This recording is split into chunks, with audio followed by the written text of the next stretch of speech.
মানেন কিংবা না মানেন, এটাই বাস্তব। সেজন্য কিছুদিন আগে টাইটানিক দেখতে যেতে গেছিল, পানির চাপে, কথা বলেন ভাই, পানির চাপে যত গভীর তত চাপ, যত গভীর তত চাপ, যত গভীর তত চাপ। চলো বলেন, যত গভীর ঠান্ডা হয়ে যা।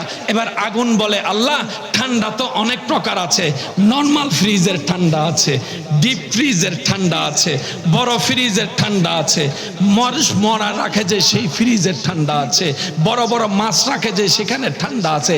এক এক ঠান্ডার টেম্পারেচার এক এক রকম। কোনো জায়গার মধ্যে আপনার 5 ডিগ্রি, কোনো জায়গার মধ্যে 4 ডিগ্রি, এমনও তো জায়গা আছে -1 ডিগ্রি, -2 ডিগ্রি, -5 ডিগ্রি। এমনও জায়গা আছে পৃথিবীতে যেখানে আপনি পানি মারার সাথে সাথে বরফ হয়ে যায় -50 ডিগ্রি। আগুন বলে, আল্লাহ কত ডিগ্রি ঠান্ডা হব সেটাও একটু বলে দাও, সেটাও বলে দাও, সেটাও বলে দাও, কারণ অনেক ঠান্ডা আছে মানুষ সইতে পারে না। আমি যদি ডিপ ফ্রিজ হয়ে যাই, তোমার বন্ধু যদি কষ্ট পায়, তাইলে তো তুমি আমার উপর নারাজ হয়ে যাবা। আল্লাহ একটু বলে দাও না। এবার রব বলে কোরআনের একই আয়াতে, ওয়াসালামান আলা ইব্রাহিম, এমন ভাবে শান্ত হও, এমন ভাবে ঠান্ডা হও, আমার বন্ধুর যেন গরমও না লাগে, বেশি ঠান্ডাও না লাগে। আগুন রে, আমার বন্ধু যাচ্ছে,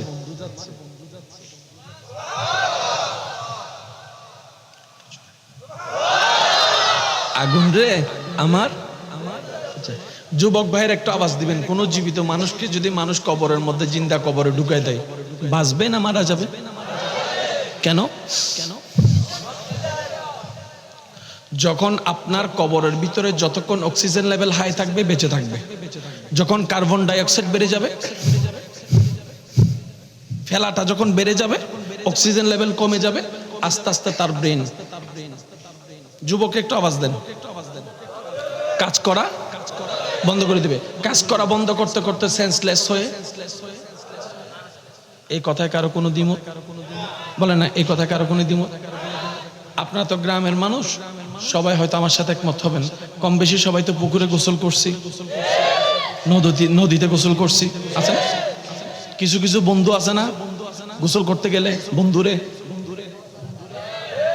নাই মনে, আপনাদের আশেপাশে নাই মনে, যখন যারে যে সুবাই ধরে সে মনে মনে কয় একবার উঠতে লই, একবার উঠতে লই, তারপরে দেখবো তোর নানির বাড়ির কথা পর্যন্ত ইয়াদ করাই দিব। পানির একটা নিয়ম আছে, যদি কখনো করে থাকেন কেউ, আমাকে একটু আওয়াজ দিবেন যাতে অন্যরা শুনে বুঝতে পারে। সব পানির লেভেল এক নয়। আপনি যখন ডুব দিবেন, পানি থেকে আপনি এতটুকু ভিতর যখন থাকবেন, তখন আপনি বৃষ্টির পড়ার আওয়াজ শুনবেন। যত পানির গভীরে যাবেন, দেখবেন আপনার কান তত। একটু জোরে বলি, এখানে হয়তো অনেকে আছে ডুব দিয়ে মাছ ধরতে পারে, ওনাদেরকে একটু জিজ্ঞেস করবেন, পানির নিচে যতই যাবে পানি তত, বলেন বলেন, পানি তত, আরো জোরে বলেন, পানি তত। মাছ থাকে কোথায়? মাটিতে নাকি পানিতে? মনে রাখবেন, যে মাছ যত বড় সে মাছ তত।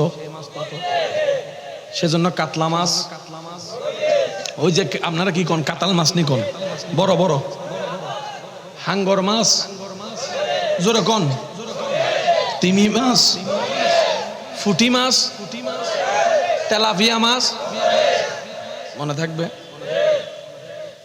একটা মাছে যদি এত বড় একজন মানুষ খায়, মাছটা কত বড় হবে? বুঝে বুঝে কোন সুবহানাল্লাহ। ইউনুস নবীর মতো লম্বা একজন মানুষকে যদি যে মাছ খায়, পেটে রাখছে, এবার মাছটা কত বড়? আর মাছ যত বড় তত পানির, জোরে বলেন তত পানির, জোরে বলেন তত পানির। এবার একটু কল্পনা করেন, ইউনুস নবী মাছের পেটে, মাছটা সাগরের পেটে।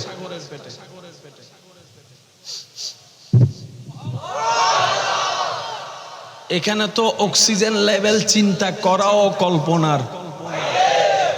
1 মিনিট যাই, ইউনুস নবী জিন্দা। আমি বলতে থাকবো, আশেকরা শুধু সুবহানাল্লাহ বলে বলে নিজের জবানকে পবিত্র করার চেষ্টা করবেন। পারবো ইনশাআল্লাহ? আমি আর বেশিক্ষণ কষ্ট দিব না আপনাদেরকে, অল্পক্ষণ ইনশাআল্লাহ। 1 মিনিট যাই, ইউনুস নবী জিন্দা। 5 মিনিট যাই, ইউনুস নবী জিন্দা। 10 মিনিট, ইউনুস নবী জিন্দা। 1 ঘন্টা পার হয়, ইউনুস নবী জিন্দা। 1 সপ্তাহ পার হয়, ইউনুস নবী জিন্দা। 10 দিন পার হয়, ইউনুস নবী জিন্দা। মাছে কয় কি রে, আমনে দেখি এখনো লড়েন। সাগরে মাছকে বলে কিতা খাইছস?